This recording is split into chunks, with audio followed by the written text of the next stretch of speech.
of the public who is listening or watching on YouTube, can I please ask that an officer, maybe you, Joe, could read out the names of the councillors present at the meeting? Yeah, certainly.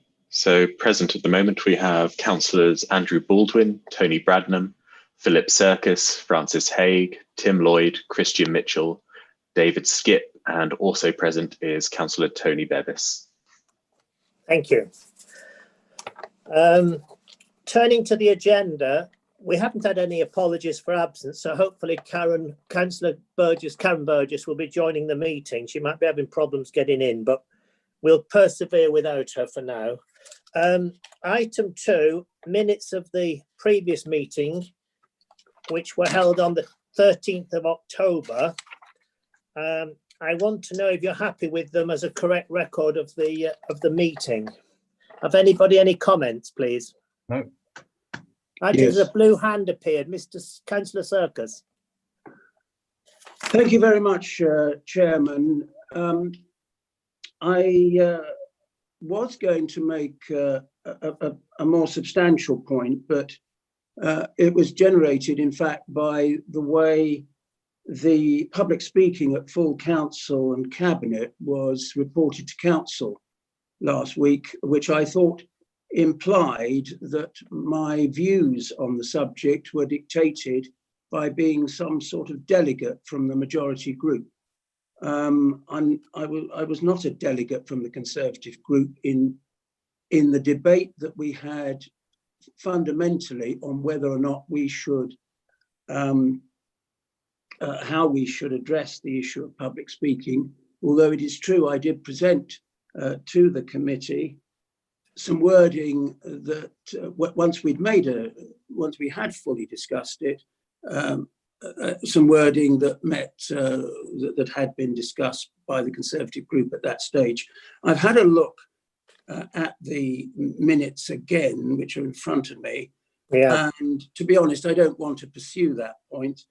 So to make Sharon's life easy, I'm just going to refer to the fact that at the end of the first paragraph, there is a typo. It should say, make this recommendation to the council. The word to has been omitted, just to prove that I read the minutes, Chairman. Thank you. Thank you, Chairman. Thank you very much. Sharon, as the monitoring officer, did you get that? Yes, I did. Thank you, Chairman. Okay, so if there anybody else on the committee, any other points, please say so now, otherwise we shall move on.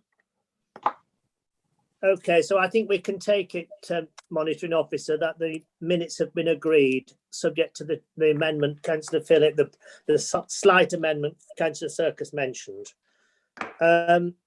Item 3, declarations of members' interests. Has anybody any interest to declare, please?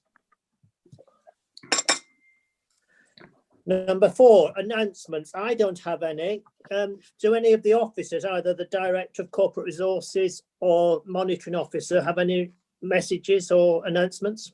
Not from me, Chairman. Not from me either. Thank you. Thank you very much. Right, we're flying through the agenda, but we'll probably come to a bit of a stop now, because item 5 is a review of. Sorry, go on. Sorry, it's only out of courtesy. I need to leave at 6:30. It's just because there's no approval of the agenda, and that's right, but there's no opportunity for me to say that. So it was just out of courtesy to warn you. I have to leave at 6:30. I might be able to rejoin later at 7, but it's the problem with all that. I've got something I have to do at that time. Sorry, Chairman, for interrupting. No, thank you for telling me. I'm hoping we'll have finished about 7, but if you disappear at 6:30, we'll know where you've gone. Thank you. Item 5 is a review of the Policy Development Advisory Groups. Now, I'm not going to call them PDAGs just for now, because a member of the public won't have a clue what we're talking about. But the main purpose of a Policy Development Advisory Group is to allow councillors to have discussions and briefings with the cabinet member before a decision is made. In effect, everything should be referred to one of these policy development advisory groups. Now, the Corporate Peer Challenge recommended that we review the relationship between the Policy Development Advisory Groups and the Overview and Scrutiny Committee. And I'm going to hand over now to the Director of Corporate Resources and the two officers, Lucy and Peter, to give us a review, an overview, please, of the review they've undertaken. Thank you, Chairman. Lucy has a presentation she's going to put up, and then we're going to be jumping in and out, the three of us, talking about different parts of the review so far, and there'll be time for questions at the end. Thank you. Lucy. I'll just share my screen. Can everybody see that okay? I can, yeah. Great. Okay. So as our data collection is complete, today we can present you our preliminary findings and our initial observations. As Jane indicated, we've got a lot to get through, so we'll take any questions at the end. I'll firstly take you through some of the prior considerations of the review. I can take you through an overview of our methodology. Peter is then going to present you with the findings of our surveys, and Jane will summarise with some of the comments and our conclusions. So, as well as the primary research, there were a number of documents which assisted us in the review. The following on the slide are some of those which were especially relevant to our research. We looked at the one-year review on PDAGs, and this included some survey data on councillors' opinions on the new 2016 governance arrangements. The key documents that we've already mentioned, that you already know, the LGA peer challenge and the governance statement. And of course, we have referred to the Constitution throughout, which Jane will now talk about in a little bit more detail. Thank you. I just wanted to take you through what is actually in the Constitution about setting up of the Policy Development Advisory Groups and their roles. And one quite important paragraph isn't the main one about them, but it's the one that comes just before, that it says reports on key and cabinet member non-key decisions will detail the views of the Policy Development Advisory Group that considered the matter and will set out the details and the outcome of any consultation as appropriate. So as well as wider consultation, it expects a comment on what the Policy Development Advisory Group thought.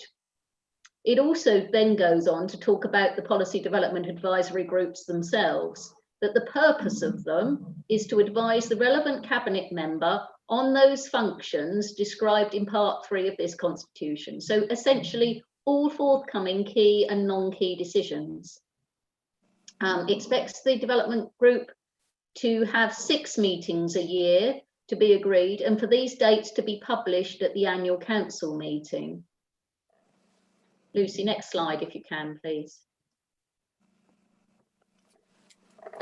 They will be chaired by the relevant cabinet member and in their absence by the leader of the council. The meetings of the group are subject to a quorum of 3, including the cabinet member, although I must admit I've never been to one that's got anything like as few as 3 members at them. The proper officer, that's the chief executive, will publish an agenda and notes of the meeting. Visiting members may attend these groups and may speak as the chairman allows. A record of the views of the groups will be created, and that is usually in the form of notes. Subgroups can be created, although I'm not aware of any, but there may have been some that I didn't know about, with the assent of the group and of the proper officer, which is the chief executive. And any subgroup will have a quorum of 3, and the same as the main group does. And subgroups will report to the overall Policy Development Advisory Group each time. And now Lucy will tell you a bit more about the methodology of the work that her and Peter have done. Thank you. So firstly, we had a survey via email, which was available to all councillors and lead officers, and that could be completed throughout November. We completed 7 interviews with individuals from all the key groups involved in PDAGs. The interviews were selected carefully, aiming to show a range of viewpoints. We had 2 group discussions, both in ONS and Managers Forum, and this helped us capture some thoughts of those who may not have completed the survey. In total, our sample is representative of 40 individuals, and this accounts for around 50% of all of those involved in PDAGs.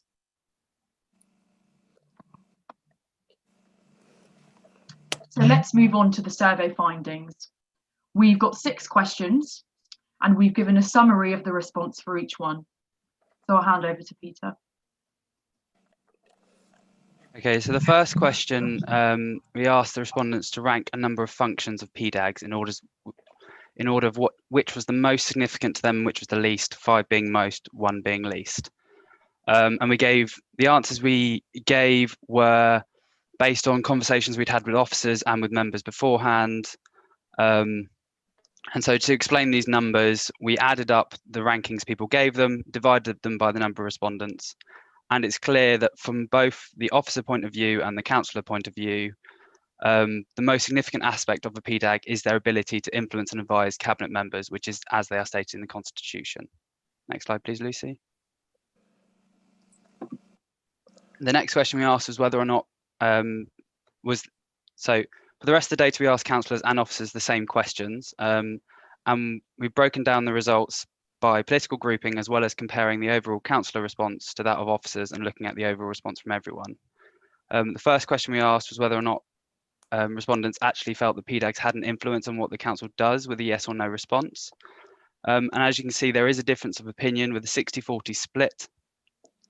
When we look at all the respondents, the officers and councillors as one group was 60-40 again. However, when we break down the political response, it is clear that those in the ruling group are more likely to feel PDAGs have an influence than those of the opposition parties. What the response from this question can tell us is that the opposition members don't feel they have as much influence on policy discussed in PDAGs, whereas Conservatives do. Next slide, please. Following that, we asked respondents to indicate whether they thought PDAGs should have more, less, or whether they were satisfied with the amount of influence they have. For this answer, the majority of respondents were happy with the amount of influence have. However, again, the political response mirrors that of the first question, in that the majority of the opposition want PDAGs to have more influence and the majority of the ruling group are satisfied with the current level of influence. However, in this case, there is a more significant contingent of Conservatives who would like to see PDAGs have a greater level of influence, which means the overall councillor view is that they would like to see PDAGs have more influence. Meanwhile, officers are fairly happy with the level of influence PDAGs have. There's a small minority calling for more or less influence, but the majority are happy. The comment box after these first 2 questions began a theme which run throughout the later responses, which is there's a feeling that decisions have already been made by the time they get to PDAGs, and therefore there is little influence that can be done. Next slide, please. Our next question was in relation to the amount of content on the PDAGs agendas. The result of this question has the least disagreement. The majority in all subject groups represented are happy with the amount of content on PDAG agendas. However, in the commentary and in responses to later questions in the survey, we see some statements around the type of content that appears on PDAG agendas, which is worth noting, and we'll come back to that later. And then Lucy will go through the next 2 questions. Thank you. So moving on, I've included some extracts from the qualitative answers around the strengths and weaknesses of PDAGs. I've chosen these quotes as they're representative of responses across councillors and officers and are the themes which came up most frequently. So to begin with, the strengths. Firstly, PDAGs are an effective means in keeping backbenchers informed of what's going on within the council. Secondly, PDAGs give backbenchers a voice. It allows them to have a real sense that they're participating in policy development of the council. And thirdly, PDAGs are a space for cross-party discussion and debate. This is useful for sense-checking perhaps more contentious issues and is also a useful tool for cabinet members to clarify their thinking. Some of the weaknesses given in our surveys include a need for greater clarity on the purpose of PDAGs, as there's been some uncertainty around this. The comment here around PDAGs being updating sessions is problematic when respondents feel this is the only function of PDAGs. However, through other questions in our survey, it's clear that service type updates like this are really valued by a variety of our respondents. And secondly, there were some comments around the amount of influence which councillors can have on policies or projects once they have got to a PDAG. and this is for a few different reasons. Feedback suggested that because many items are going to PDAGs just before they go to Cabinet, their reports are already written, and therefore it's unlikely that there is much room for change within that timescale. This means at times that PDAGs may be seen to have taken on a policy approval role rather than policy development. On the other hand, some items go to PDAGs purely due to their value, such as contract awards. On these types of items, there's very little influence or input that councillors can have on this process.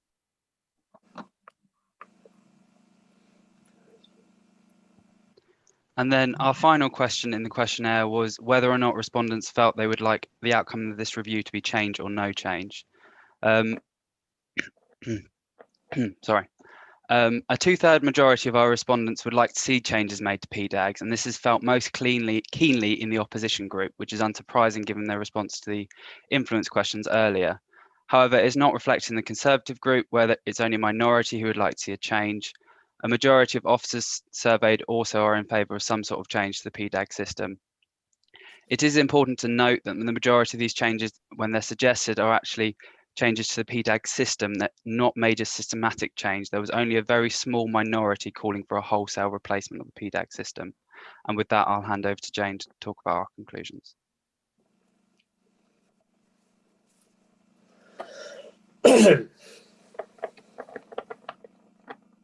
Oh, Jane, I think you're on mute still. Sorry. Having asked councillors and officers about whether they'd like to see change, we asked them what type of change they would like to see. And the most frequently occurring answer was that they would like the policy development advisory groups to focus more on policy matters. So I think that there's a wide understanding that these groups should be about policy and they should focus on policy. There were another 7 people who felt the views of the group needed to be taken into account more. 6 people said they'd like to be involved earlier in the decision making. And I think these two sit together because I think earlier involvement tends to mean more influence, because you wouldn't be seeing something the week before Cabinet, which means that you've really not got much chance. 5 people thought that general updates that happen at some PDAGs are worth keeping. That doesn't mean to say the others didn't think that. It's just these are what comments that people brought out. 3 people wanted contract award reports not to go to PDAGs because councillors cannot change the outcome at this stage. That's particularly so if they go just before the meeting. But because these procurements, if they're at a key decision limit value, they're also above the EU procurement limit value. That means they have to go through a very prescribed legal process in order to get to Cabinet.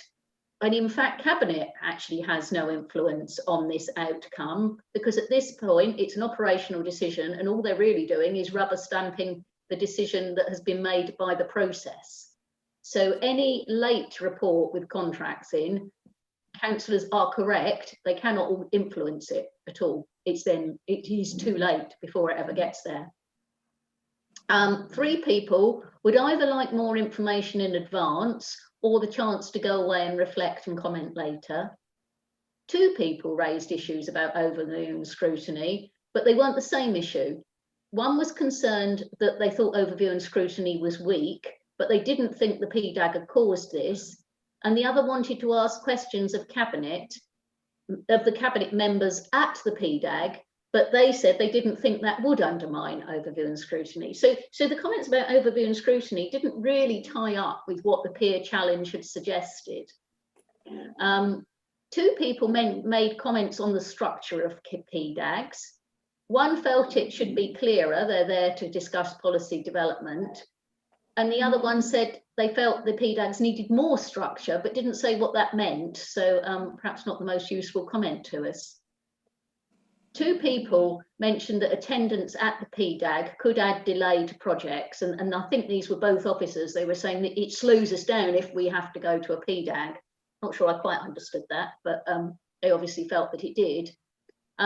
One councillor wanted to clarify who they could tell about discussions in PDAGs, and another councillor also wanted to be able to raise non-agenda items with the cabinet lead in the meeting. So looking at these comments and the rest of the evidence, we then moved on to try and draw some conclusions on the whole, on the generality. So if you go on to the next one, Lucy.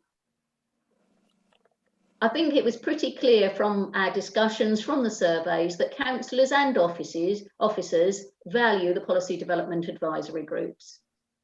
They said it was clear that updates on the portfolio as well as policy discussions are valued by some people.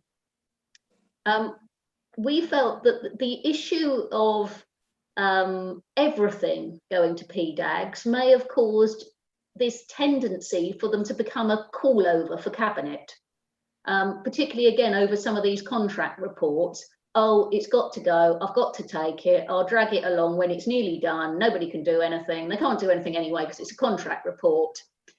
And I think that's led possibly to some of the feeling that the PDAGs don't focus enough on policy development and that items come too late for councillors to influence the outcome. It may have even created the concern about the overlap with overview and scrutiny, because overview and scrutiny does have a role at scrutinising reports that are going to cabinet. And if PDAGs start to do the same thing, then people could think, they're doing the same thing, rather than influencing the policy earlier on. I think contract award reports particularly may have contributed to some of this feeling that councillors have no influence, because the reality is they don't. There seems to be some confusion over the role of PDAGs in reaching decisions, because as advisory groups, they help the cabinet lead develop thinking, but they're not there to conclude or reach consensus, they're there to advise. So it would be quite reasonable for two or even three or four different views to be held within the PDAG, I think, to come across in that discussion in developing policy. It doesn't need to be we all agree and yes, let's put our hands up and say we all agree. And I think my view is that colleagues have sometimes wrongly represented that in those comments in the committee reports, in the cabinet reports, in saying, oh, the PDAG agreed, when some councillors feel the PDAG didn't agree, because there were a multitude of opinions on that particular issue. And some backbenchers seem to think they cannot comment on policy or ask questions or suggest ideas to cabinet members other than at PDAGs. They can do it at any time, that is their role, and I would encourage them to do so. I suspect this is something lost in translation between the original genesis of the PDAGs and councillors who've come on later. So here's some thoughts then on what we could possibly do to remedy some of these, and I'll be very interested if you think these are the right ones, or if you think we can put something different in the report when we get to that. Lucy, next slide, please. I think policy matters should go to PDAGs much earlier in the policy development, with clear guidance to councillors about with whom they can share the discussion. And this would never exclude other members of the council. Some of the details suggested that some councillors felt they couldn't go and discuss matters with their party leader. Of course they can. If it's in the PDAG, it's open for discussion, but not necessarily public discussion. And I think that needs to be made clear. We thought maybe, as some councillors do to an extent, PDAG agendas could be split into policy discussions and service updates, to allow those service updates continue, but because I think some backbenchers very much want to hear that, they could always come on the agenda clearly with the policy first. So if there were councillors who didn't want to hear the updates, they could go to the policy part of the meeting and not to the update part of the meeting. We think contract award reports going to PDAGs is really a bit pointless. Because councillors cannot alter the outcome. If this was agreed, we think you probably need to change paragraph 4B, 12B of the Constitution that says everything going to Cabinet has to go to a PDAG. But we think there'd be a real great gain in not taking reports that councillors can't influence. And that would then mean that you'd need to consider removing the requirement for all items going to Cabinet being on the PDAG agenda. And it would kind of push it back into having policy earlier and avoid this feeling that it's a call over. That would avoid the feeling that there is an overlap with overview and scrutiny that does have not exactly a call over role, but certainly a role of going through the detail of the report and scrutinising it. And that's why overview and scrutiny moved its meetings to a Monday night before Cabinet, so that it could crawl through the detail and could feed back to Cabinet on the detail. But the PDAGs would appear to be better looking at the policy much earlier on. And I think the next slide was just what do you think? Questions, suggestions, comments? And I'll pass back to you, Chairman. Yeah, thank you very much, Director. I hadn't been made aware of the comments until you showed them then, which is fair enough. But I suppose I'm disappointed only 23 councillors responded. In a way, I'm disappointed that it was split to an extent on political lines, but I certainly agree with some of the conclusions. I think earlier involvement means more influence. That would be a good way forward, and maybe to change the contract awards report. But let me take comments and views from members of the committee, please, so I get a good cross-section of opinion. Christian, you're first, please. Chairman, thank you, and thank you to the Director and the Director's colleagues who've produced this. So I welcome the report and grateful for the time that's been put into it and the time that both Lucy and Peter put into speaking to me and analysing the results.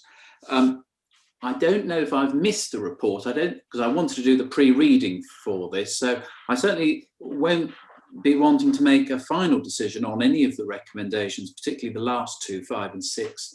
I'm not saying I feel I've been ambushed, but I may have missed the report. But you know, we have already got into the meat and the potatoes of suggested changes to the Constitution without perhaps members having an ability to do any pre-reading in advance. But let's just deal with a couple of misnomers. One, which I thought I'd hoped I'd made clear in my representation and in my interview, this misnomer, I think this is the first slide, that in 2016 the PDAGs were created. We must knock this myth on the head. We had advisory groups from the original Constitution in 2000. They weren't properly being used, and that led to a crisis point about 4 or 5 years ago. So they've been renamed and they've been beefed up, and in my view, they've worked. So there already were advisory groups. I can't agree, though, to the suggestion of changes to the Constitution at 4B and 12B about that the views or opinions of the PDAG would not, Chairman, be in the Cabinet reports. That is a fundamental keystone of what the policy advisory groups were reinvented to do. If I just go back, Tony Bradnam and I were at the vanguard of this, and when we met with the leader of the council, what Ray Dorr explained to us that he would like, his ambition, and I think we achieved it, is that there would be a very clear linear process. So if somebody said, oh, this policy that's now been implemented, for example, I don't know, it might be building the Broadbridge Heath Leisure Centre. If somebody wanted to track that all the way back, they could trace how that policy came about. And part of that will be, what is the view of the PDAG? And there wasn't a problem when we moved from side loaders to rear loaders on a fortnightly basis, when that went through the PDAG, and the report to Cabinet was very clear that the majority view, because Tony and I think we had abstained because we had concerns about weekly refuse collections. It was still reflected though in the minutes that the consensus or the overall majority were in favour of the recommended policy. And that's all right and proper. If the views of the PDAG are removed and not recorded, then, as I say, it's going to undermine the purpose of them. Then it really will just be a hoop that we go through. And I'm not quite sure what the problem is, because this is then a matter respectfully for the clerk to take a minute. And if anyone thinks that the note or the minute is accurate, it's corrected the following occasion. So the note will either say the consensus was, or the majority was, or dare I say, and we have had votes, there'll be a vote taken and it will say of the 9 present, 5 were in favour. So I don't agree to that. The contract awards, I need more information. I can't make a decision off the hoof. I need a proper report written in advance what the implications of that are, because it may be that there isn't a particular problem of a courtesy report going by the PDAG. But I think if we get back to basics, the PDAG is so that we can track the policy through, so that everyone's been involved from the beginning.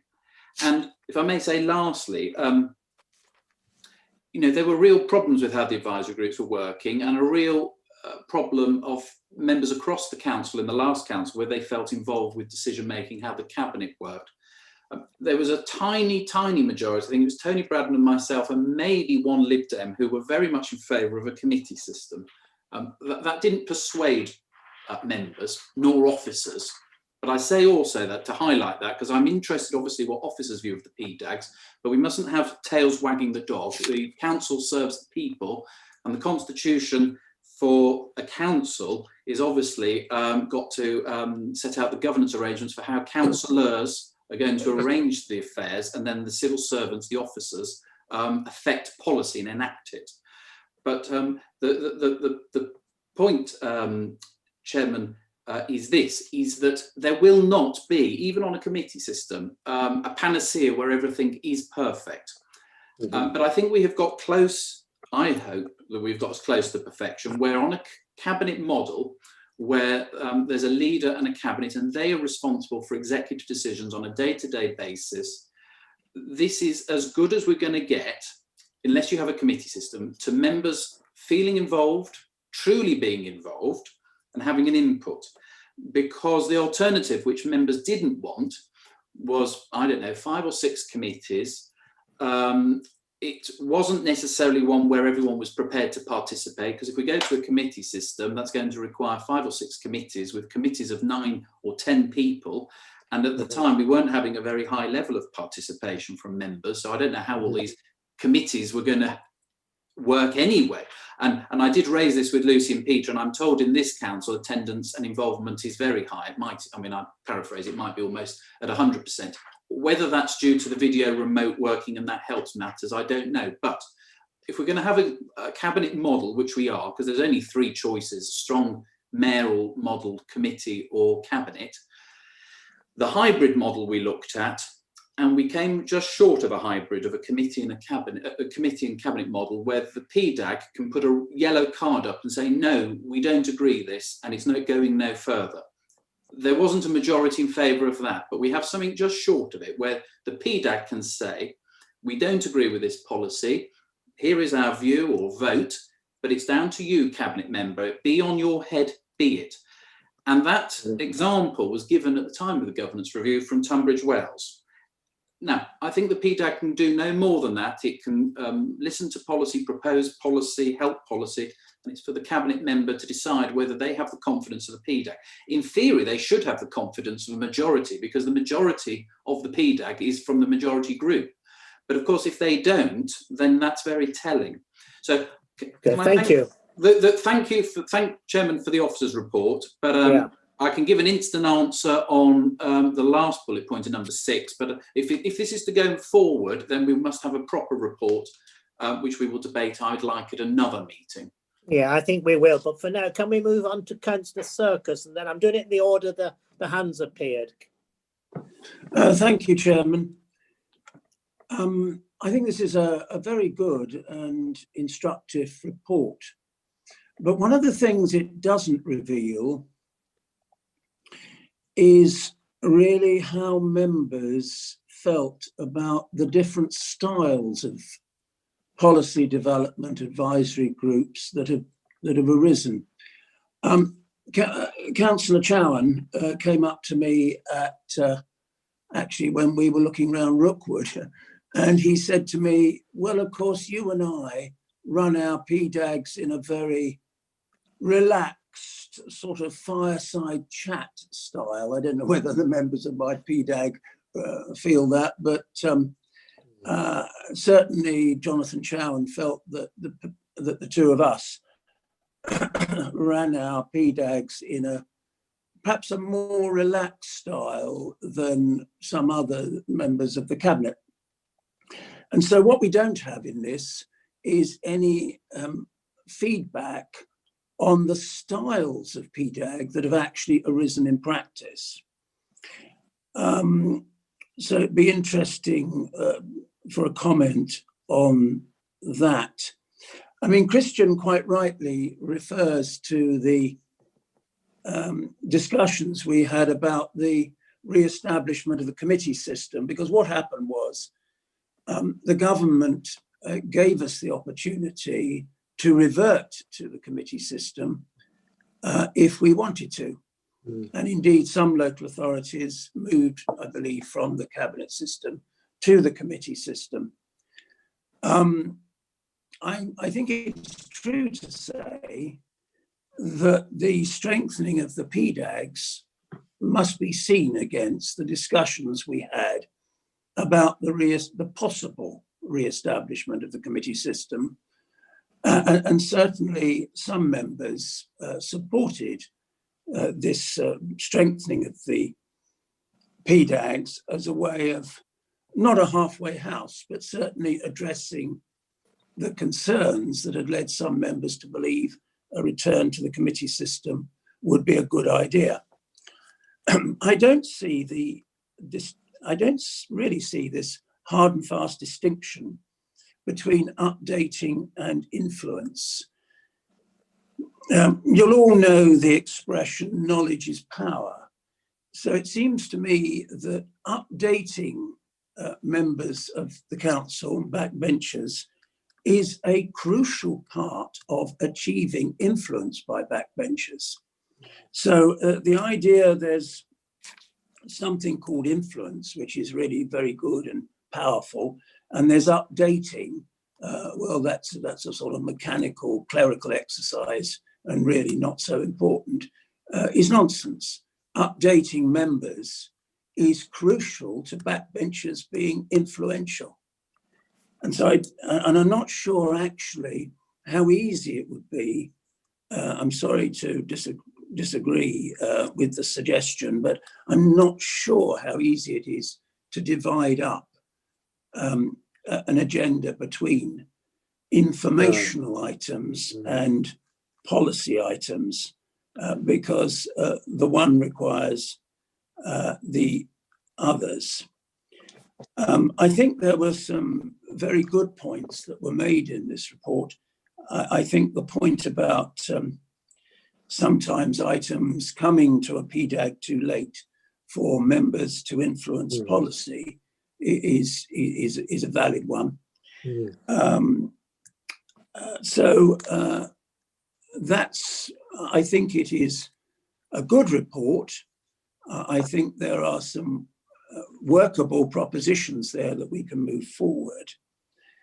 But it is, as I said at the beginning, a bit of a pity, and maybe it would have been difficult to do this, to get members' responses to the different, in practice, the different ways in which PDAGs have operated since they were established, or as Christian put it, re-established, because I suppose you could say they were re-established, but they were put on a much more systematic basis. Thank you, Chairman. Thank you. I think the fact that cabinet members do things differently, and I think that's no different with PDAGs actually, but let me go down to Councillor Skip, please. Thank you very much, Chair. Can I just say thank you very much for the report that you put together, and I found it very useful. I think there's definitely, we need some thinking time, because it's the first time I've really looked at it properly, and the conclusions I thought were interesting. But I'd just like to make a couple of points, having been on various PDAGs. I think one of them is that Councillor Baldwin, Andrew, made an interesting point because, of course, PDAGs inevitably, and can't be in any other way, are politically charged.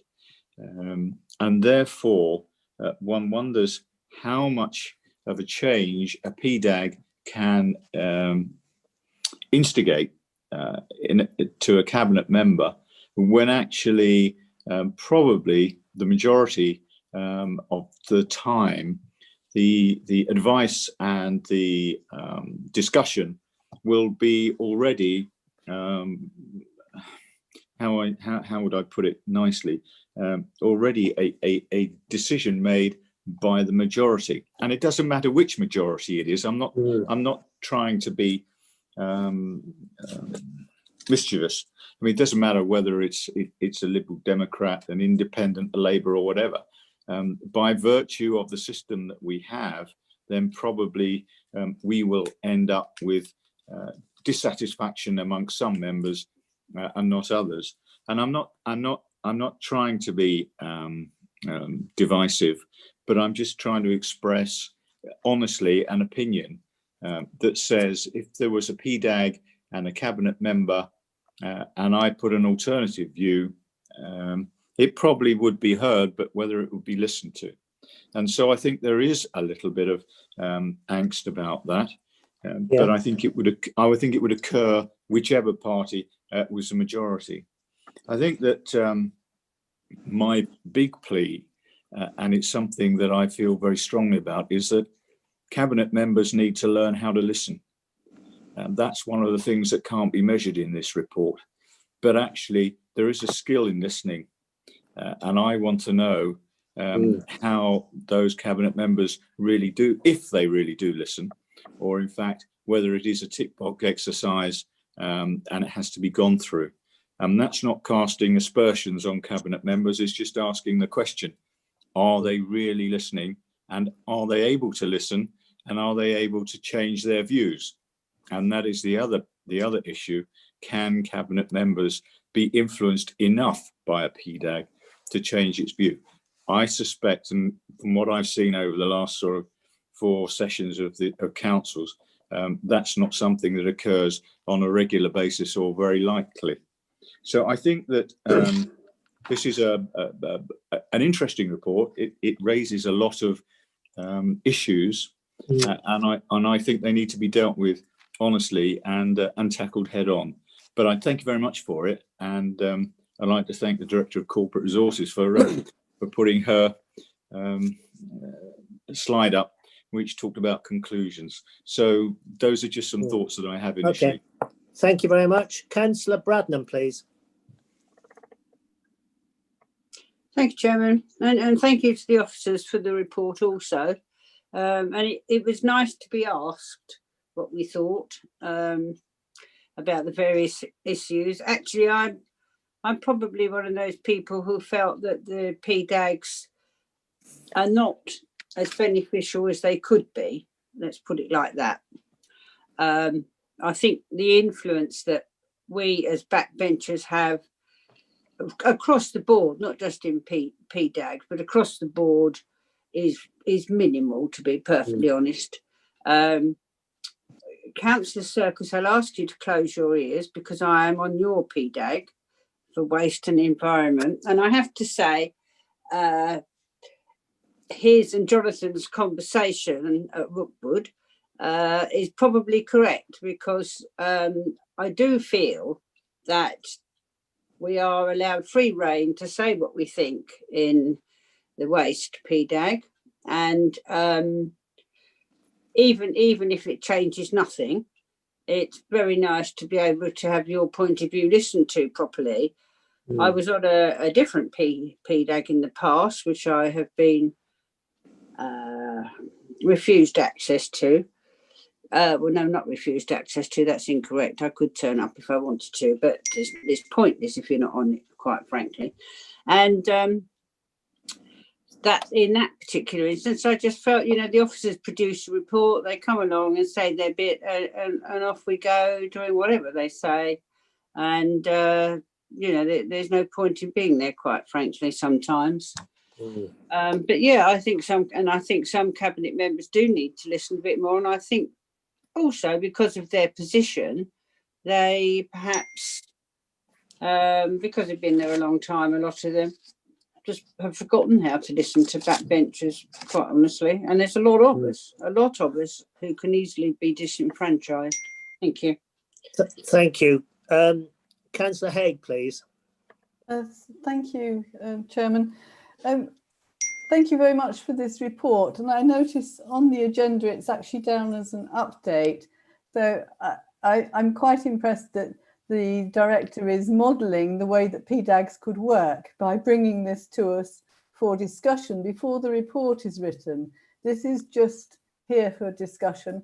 And in effect, that means that the team can benefit from our contributions, whereas at PDAGs, often you can't. As Councillor Bradnam has just said, it's already, many of the PDAGs, the decisions have already been made, the reports are written, we're just there for the presentation, and the council basically misses out because many councillors have come from, and we've come from different walks of life, we have different experience, and we could be contributing that to the process. And if the cabinet members took a little bit more time to listen or to ask about what people want to say and what they can contribute, then the policies developed by the council could be so much better.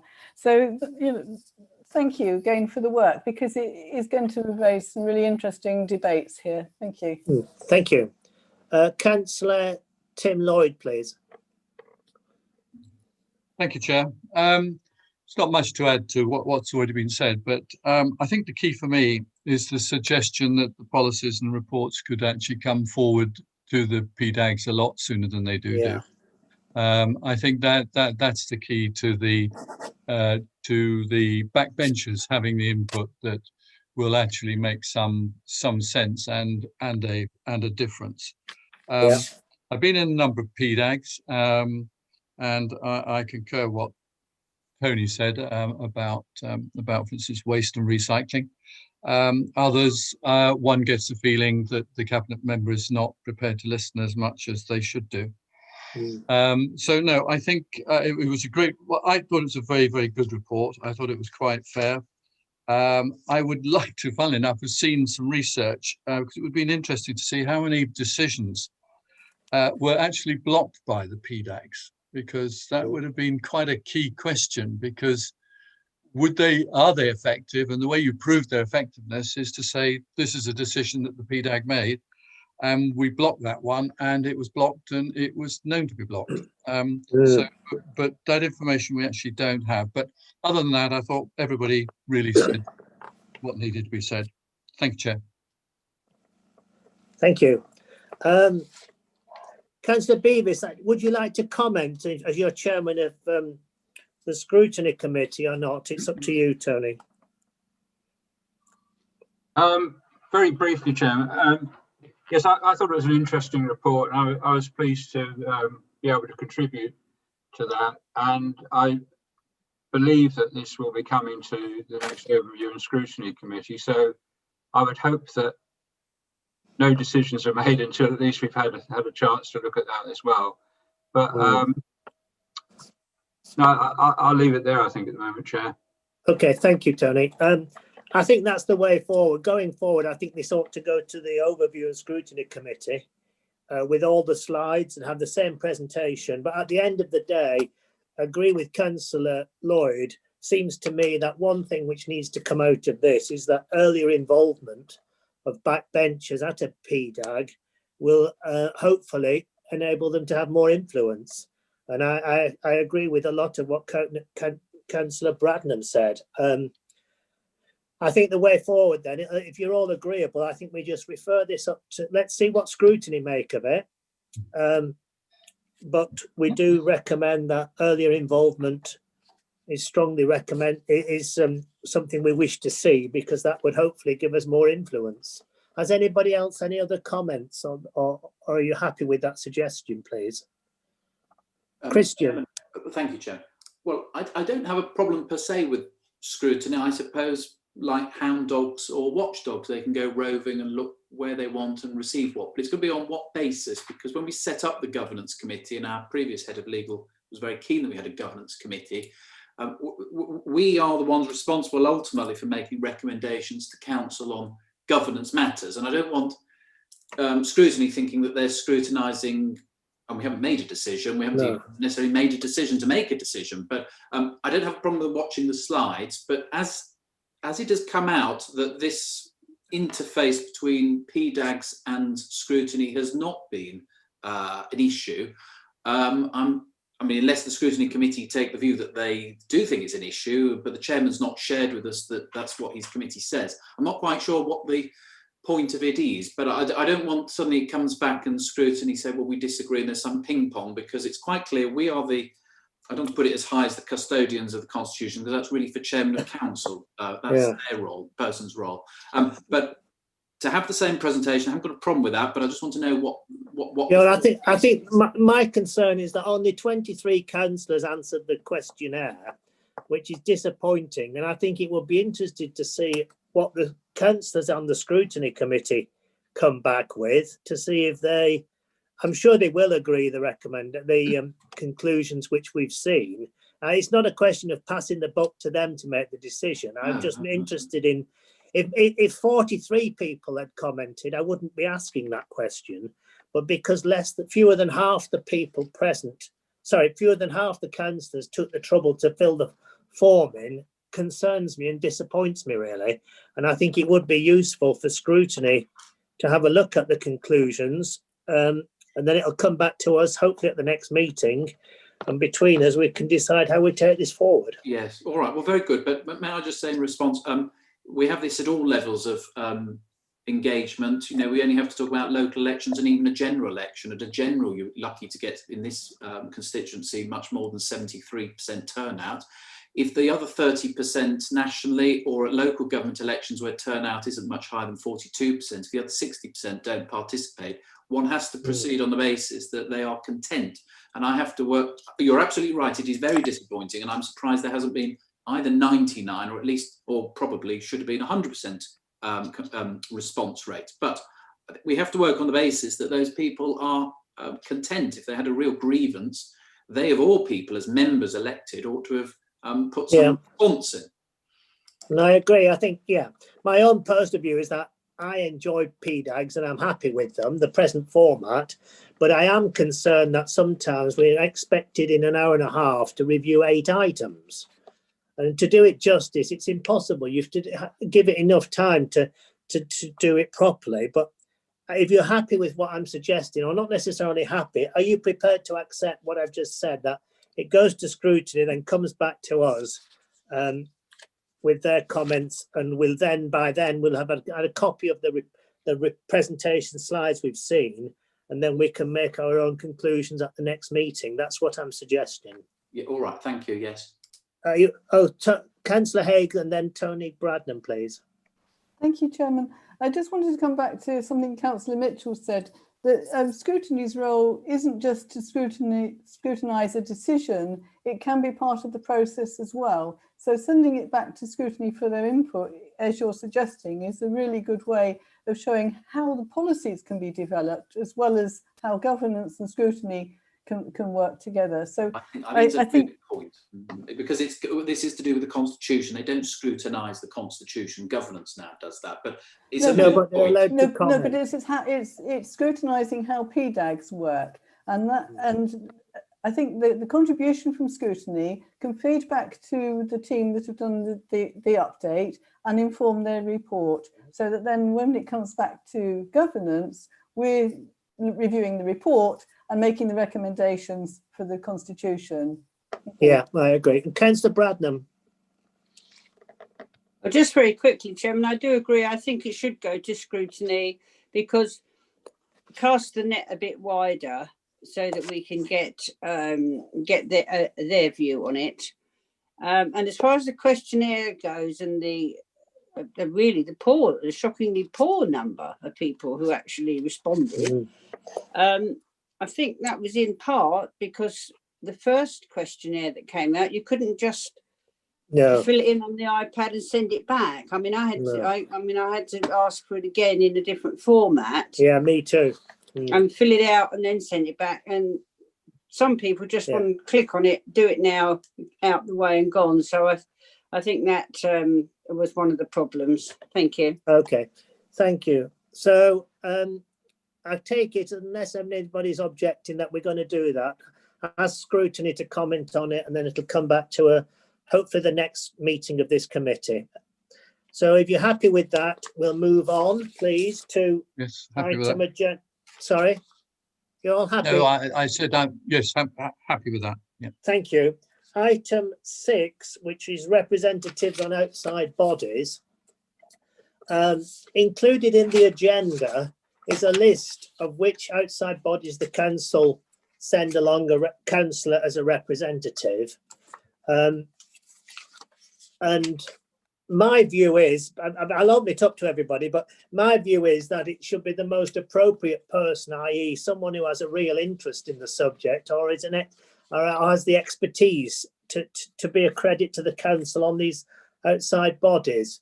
But if you look at the list, there are 3 vacancies at the moment, which really needs filling, but it's just a general comment at the moment. Can I just also mention that I'm aware that Councillor Beavis was interested in being on the Way and Arun Canal Trust liaison group. I did ask Councillor Chowan, who is the council representative on that body, whether he'd be willing to come off it. And he tells me, this is for your benefit, Councillor Beavis, that he's really interested in it, and he is in fact a live member. So I think that proves that he has an interest in it, but it doesn't make it any easier if you wanted to be on it when there's when he doesn't want to come off it. But I think we have to come to an arrangement whereby we decide whether the leader of the council or full council choose the appointments going forward. But I'm open to, let's open it up and get your comments, please.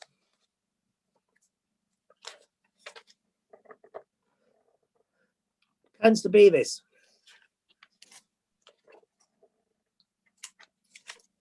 Thank you, Chairman. Sorry to jump in front of committee members. It's okay. I have no problem with Councillor Chowan representing us on the Way and Arun Canal Steering Group. It was just that particular body was what got me looking at the process more than the actual fulfilment of that role. It was just when I was re-elected to the council this time round, I was expecting this to come either to the annual meeting or the meeting immediately afterwards. Having looked at the constitution, it says that full council makes appointments to outside bodies, joint committees, joint authorities, unless the appointment is a cabinet function or has been delegated by the council.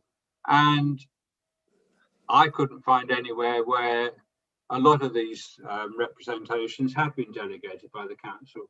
Certainly some of them make absolute sense for it to be a cabinet member or to be a member of a particular ward where the business of that outside body is purely that ward. Others, I think it would benefit the council if they did come to full council to be discussed and ratified. There's precious little power that the councillors have sometimes, and this I think is one of the instances where they could actually use their discretion, use their power, and pick someone that will be suitable. I think looking down the list and looking down lists of previous appointments to bodies, very rarely can you see anybody that you wouldn't think, yes, that should have been someone else. You know. Yeah. So no, you're absolutely right. That's my thoughts anyhow. Thank you. And I have to say, we mentioned this last week at full council. There are bits of the constitution which are unclear, and the point you've just made is one of them, where it says full council, but we can't actually find it in the actual constitution. So, but when I first became a councillor, what my understanding was that the list would be issued at the beginning of the council year, and each councillor would tick or indicate whether they're willing to be on that for that particular vacancy, and then the group leaders would get together and decide amongst themselves who was the most appropriate. But I think that is the way I would think this should be done. But at the moment, it seems to be at the discretion of Cabinet. But let me take some other speakers and see what we can conclude. Councillor Serkis. Thank you very much, Chairman. For a start, I don't think this is actually a definitive list of outside bodies. It doesn't include the Inter-Authority Waste Group, the Inter-Authority Air Quality Group. I think in a way it's horses for courses. Now the question is, obviously, if there's a political element, excuse me, to the appointment, a political dimension, then it's right that the leader of the council, I think, as the political head of the council and the majority group should certainly make, at the very least, make a recommendation to full council. Now, the problem is, in all of this, is you can't actually tell which bodies have a political element and which don't.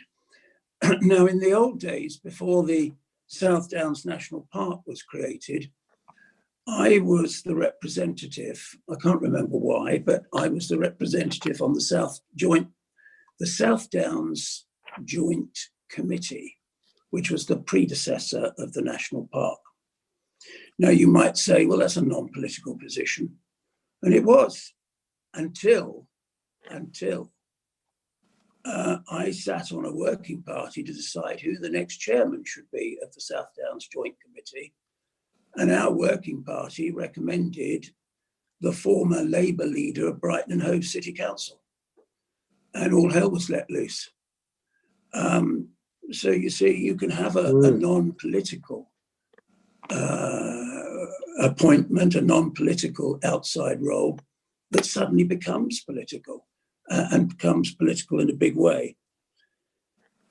I personally think, Chairman, that the leader has to be involved in the decision making, but I think the leader should be open. As you know, from the way in which I supported Leonard Crosby for the chairmanship of the council, I do not believe opposition members should be excluded from positions where it is appropriate. And I strongly supported Leonard Crosby for chairman of the council. So you know where I stand on this. And I would hope that the leader and any leader would look to the talents of all members and see who is the most appropriate member. But in terms of clearly there can be a political dimension to any of these outside appointments. And that's why I think the leader should be involved, certainly initially. Thank you. Yeah, I agree. It should be the leader in conjunction with the heads of the leaders of the minority parties. But Councillor Braddon, before I bring you in, can I just bring in the monitoring officer in case you want something to say urgently? Sharon, are you there? Yes, thank you, Chairman. As Councillor Bevis did point out, that the Constitution does say appointing representatives to joint authorities, joint committees and outside bodies. This is what it says in our Constitution, and that is under the responsibilities for full council. It does go on to say, unless the appointment is a cabinet function or has been delegated by the council. Now, it was my understanding when I came here as the monitoring officer that was delegated, and it was delegated to cabinet. As a lawyer, but also as a monitoring officer, I would love to be able to show you that decision, and I cannot find it. We've searched, Democratic Services have searched, and I'm unable to bring that decision and show you where that delegation took place. and how and when. But that was my belief, and certainly when I came here and after the last election, the last May elections, Democratic Services and myself, we facilitated the appointment of the outside bodies, the representatives. We gave a list to the leader, and it was my belief that it was the leader in consultation with opposition leaders and other groups that those decisions were made. And the idea was that then went for noting, and that list was given to full council once those appointments have been fulfilled. So I just wanted to just point out that I don't think anything untoward has happened here. No. I just don't, unfortunately, have the evidence to show you. And therefore it's kind of come up by discussion, and it is something that it's worth getting your comments and your thoughts on. As Councillor Mitchell said, you know, we do look at governance, and we do look at changing the constitution if need be. And if it's something that we need to put in place and make that decision to make sure, you know, next time I can hold up the decision, then that might be the case. So thank you, Chairman. Thank you. Councillor Bradnam, please. I was only going to say, Chairman, that can you just refresh my memory which are the three outstanding? And also... I think it's Gatwick Green Space Group, High Weald Area of Outstanding Natural Beauty Joint Advisory Committee. And there's another one which is quite a very demanding one, which is West Sussex County Council Health and Adult Social Care Select Committee. But that person can't be the cabinet member, and it has to be a member from the Overview and Scrutiny Committee, but they meet quite frequently. So, and it's a long meeting. So we need to, I think, identify on the list how frequent these organisations meet before somebody commits to going and then finding they don't have the time. Well, yes, that's a good idea. But I mean, I'm quite mystified as to why, you know, we haven't been told and asked for these positions to be filled. And I think I'm right in saying that we didn't have a list at the annual council meeting this year, as we have in previous years. And I'm not at all sure that it's right. Well, certainly the leader on his own shouldn't do it. I think it should be a joint enterprise between all the leaders. Well, all the leaders, of course, there's the Liberals, but I mean, excuse me, we must also take into account the Greens and the Independents. I agree. So I mean, it should be. But what used to happen? A joint venture. This list used to be prepared at the beginning of the 4-year cycle, so this should have been circulated in May 19, and council representatives allocated then, and you're not really supposed to change them every year. They're supposed to do a 4-year stint, but I can only assume it didn't get done in 2019, or if it did, some people have subsequently decided no longer wish to be on them. But I think we need to tighten it up. Yeah, you do. Thank you. Councillor Skip, please. Thank you, Chair. Yeah, just to throw some light on it, it was never discussed in 2019. It didn't come to the for discussion before the meeting. In the past, I sat on what was the HOSC, which was the Health and Overview Scrutiny Committee down at West Sussex, and I was asked to do that by the then leader. And I spent 4 years, and it is onerous in as much that the meetings were extremely long, quite detailed, and required a certain amount of understanding and knowledge as to what goes on both in health and social services. So I think that one particularly is an onerous committee to sit on, and someone needs to give a lot of time to that one. Yeah, that's why I think it would be useful if the list had an extra column to say how frequent they meet, and in the comments box to make it clear that those meetings can go on for 5 or 6 hours, and that they're every 6 or 8 weeks. So are we recommending then that in future, the decision, we change the constitution so that the decision of these is done by the leader in conjunction with the leader of the Lib Dems, the leader of the Greens and the Independent. That's my suggestion. Is that going to cause anybody a problem? I think that's right, Chairman, because then the leader of the Lib Dems, certainly, they can ask around their own membership within their group if there's anybody qualified to do it and if anybody actually wants to do it. And from what you have just said, I won't be volunteering for that anytime soon. Thank you.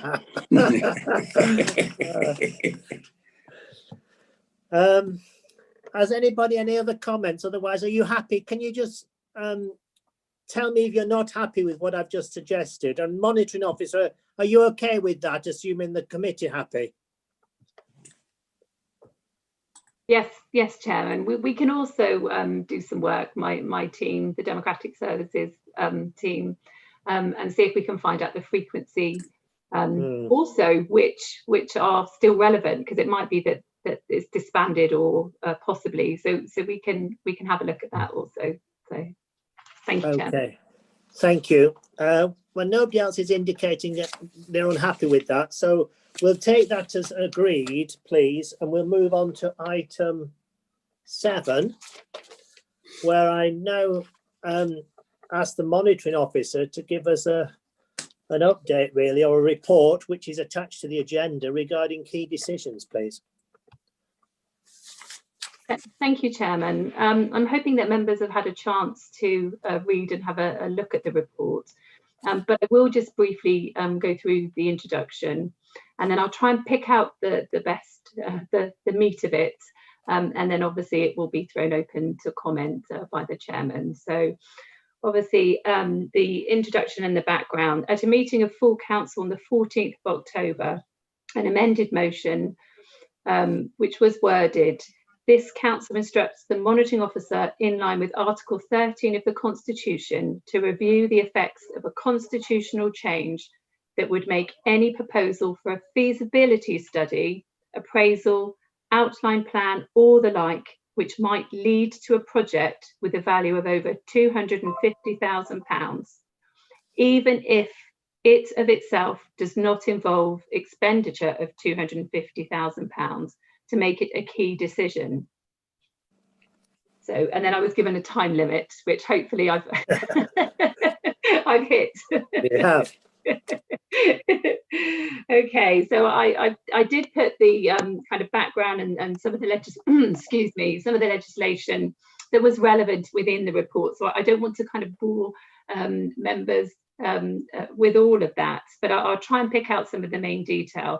So the motion, it's sought a review of the effects of the change to the council's constitution, and as I said, that would make any proposal, feasibility study, appraisal, outline plan, which might lead to a project with a value of over £250,000, even if itself did not involve that expenditure, and it would make it a key decision.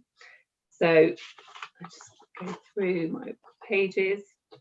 So I put in the report at present what our key decision threshold and criteria was, and what it is and how it stands at the moment. It is anything that would involve expenditure or savings of £250,000 or more, as well as otherwise being significant, having regard to the council's budget for the service or function to which the decision relates, or to be significant in terms of its effects on communities living or working in an area comprising 2 or more wards in the district. Now, our key decision is very, very similar to that is set out within the legislation, and I think I've put that in the report so you can see that we haven't veered too far away from what was suggested and what is required within the legislation. Now, we've also mentioned Article 4B12. That came up earlier when we talked about our PDAGs.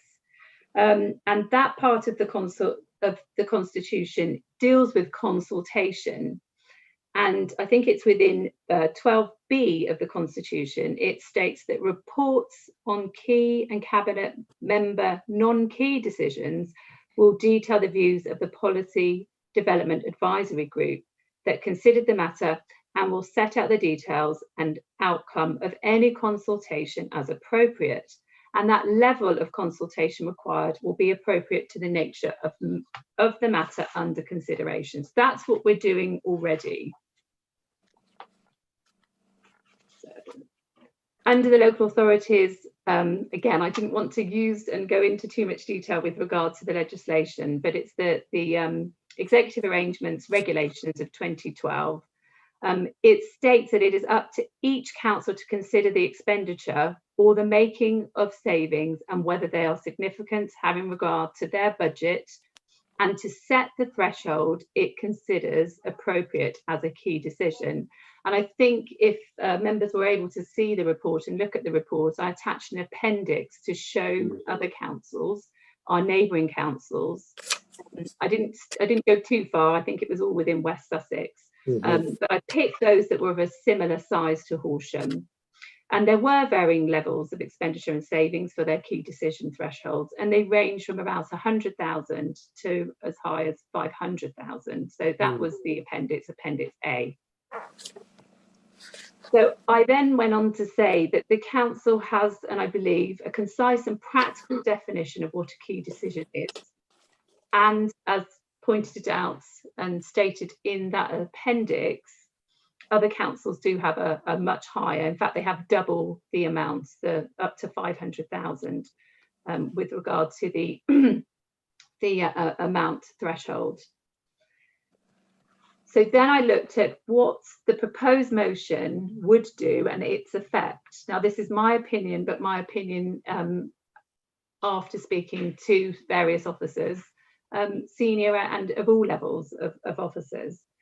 So by adding to and amending the current council's definition of key decision to include that any proposal for a feasibility study, appraisal, outline plan, or the like, which might, and that was the wording, lead to a project with a value of over 250,000.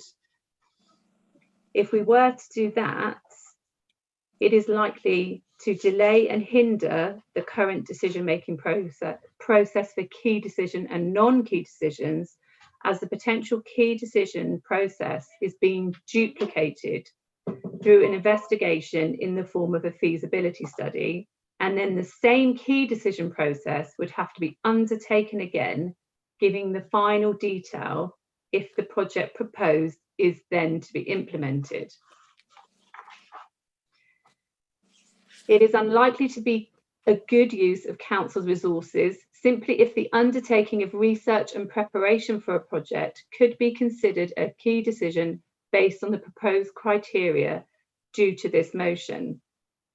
It is not until the research and investigation has sometimes taken place, and therefore armed with all the facts and the details, that a true decision is ready for consideration. The motion proposed is also capable of hampering the operational function of the council due to the additional timeframe that would need to be anticipated to fit in with the forward plan, to publish the reports, and to allow for the consultation with PDAGs, with the policy advisory groups, and the extra cabinet meetings.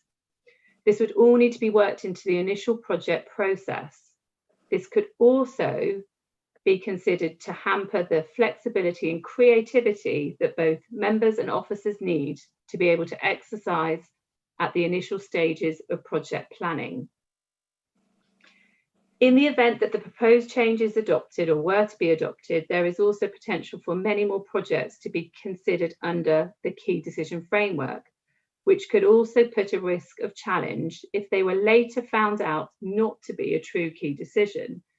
This would be due to adding an extra step into the decision-making process that was later deemed to be unnecessary.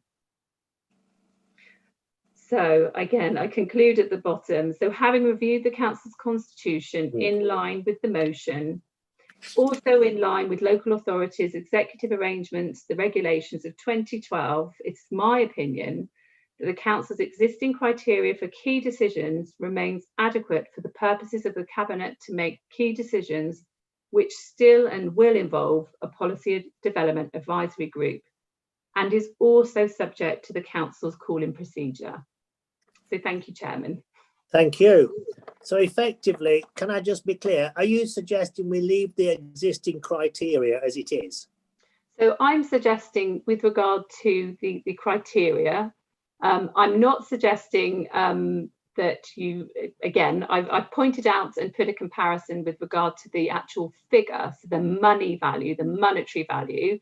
We are relatively low in comparison. So again, that's food for thought.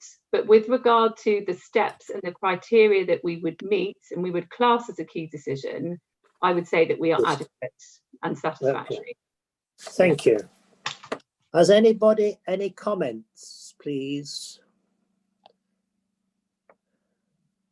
Whilst they're thinking, Sharon, can I just go back to you about, I noticed Crawley Borough Council, their revenue expenditure is 100,000, which is less than our $250,000. But for capital expenditure and contract awards, it's $500,000.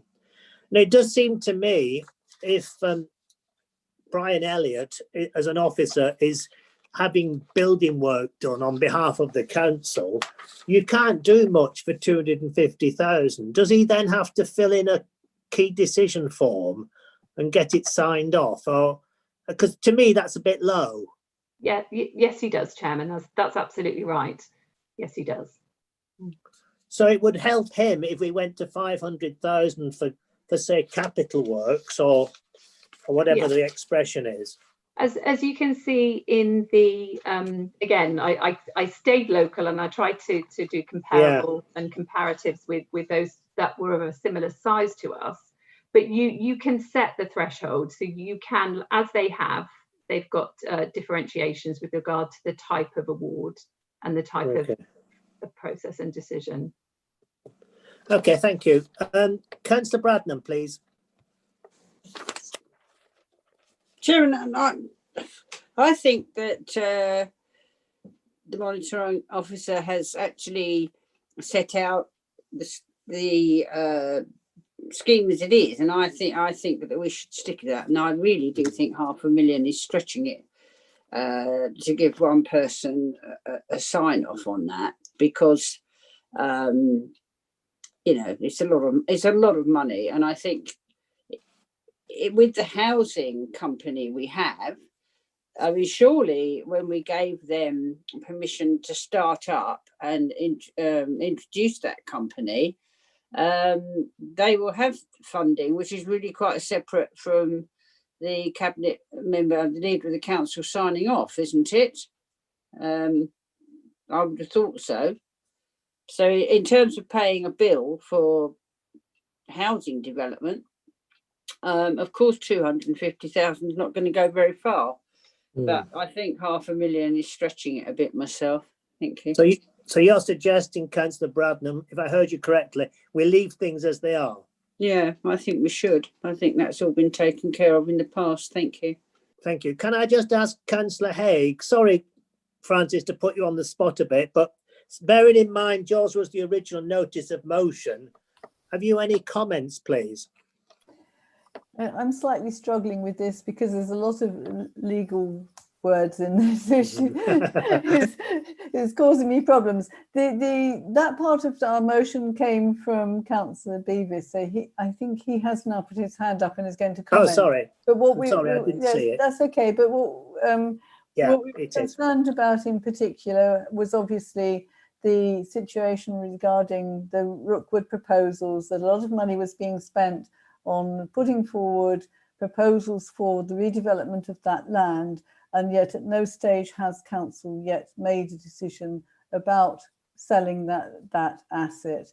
And we were trying to look at ways of making sure that the council is operating in a correct fashion.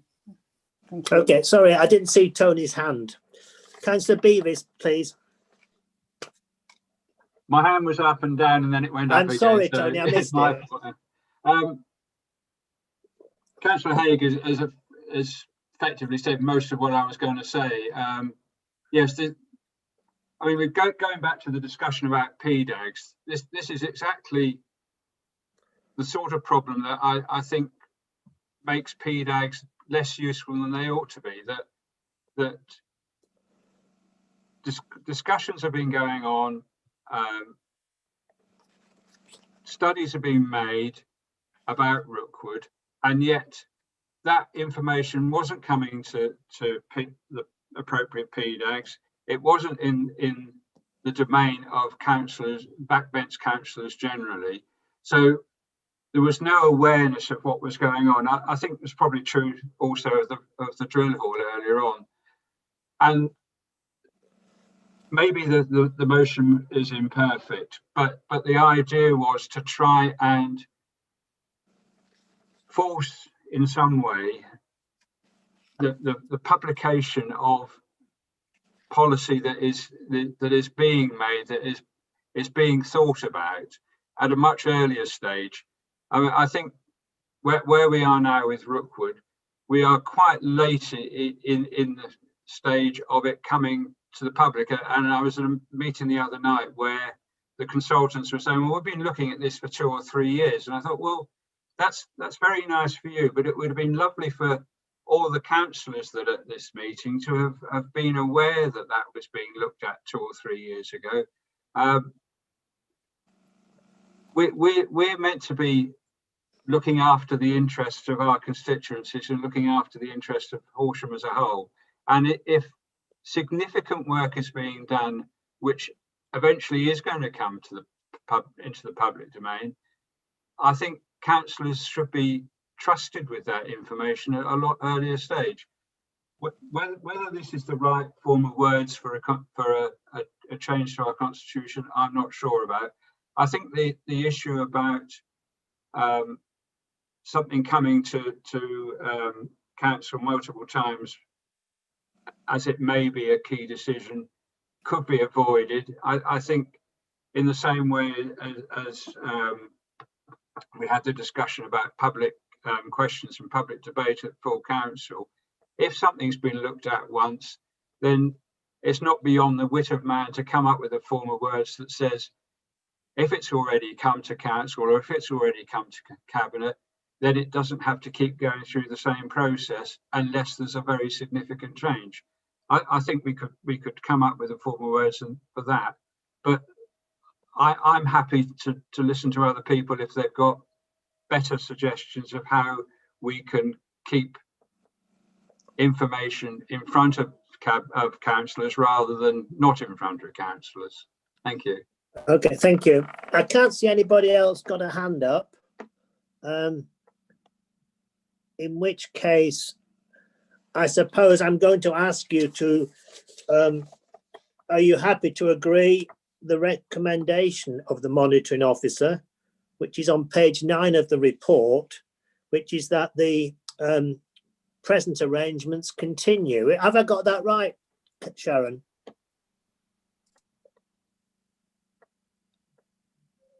Sharon, are you there?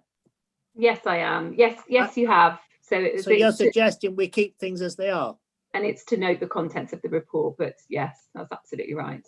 Okay. Is anybody unhappy with that, or is not necessarily happy, but unless you put your hand up, I'm going to take it that you're agreeable with that. Yep, agreed. I can't see any hands. I think we have, yeah, there's no hands, so I think the officers need to take that as the recommendations agreed. Welcome back, Christian. Had you any comments? No, I think we thrashed this around at council. I'm sympathetic to the aspirations, but I can't see how it can work without it gumming up the council, literally grinding it to a halt, really. I think it would work theoretically, but practically it can't. Okay, thank you. The next item is urgent business. I'm just checking there's no hands up before I draw the meeting to a close. No, there don't seem to be.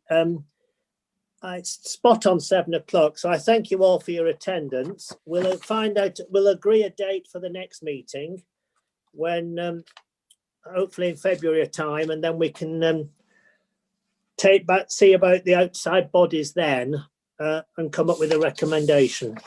But unless anybody's anything to add, I'm going to close the meeting. Thank you, Chair. Thank you very much. Good